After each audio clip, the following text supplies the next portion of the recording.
You know that feeling when you're being watched, but you're sure you're alone? That's how my walk home always felt, until last night, when the streetlights started playing tricks. Normally, they flicker out behind me, one by one, swallowing my path in darkness. But yesterday, as soon as I stepped onto Maple Avenue, the lamps ahead blinked to life, sequentially, as if inviting me somewhere. The air shifted, thick with anticipation, and the usual comforting silence of my route was replaced by a low, electric hum. Curiosity tugged at me, stronger than my fear, so I kept walking, following the trail of newly illuminated streetlights. Each bulb overhead buzzed awake just as I reached it, lighting up faces in the windows that I'd never noticed before, grim, unmoving, watching me with hollow eyes.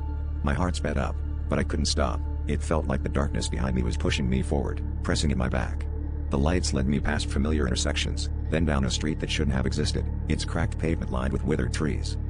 At the end of this impossible road, beneath the final, brightest lamp, someone stood perfectly still. Their shadows stretched long and thin, pulling at their feet. As I approached, the figure smiled, a wide, unnatural grin that seemed to split their face. I tried to turn around, but the darkness behind me was solid now, an impenetrable wall. The figure beckoned, and against my will, I stepped closer, drawn in by the impossible brightness. They leaned in, their voice barely more than a whisper. "We've been waiting for you."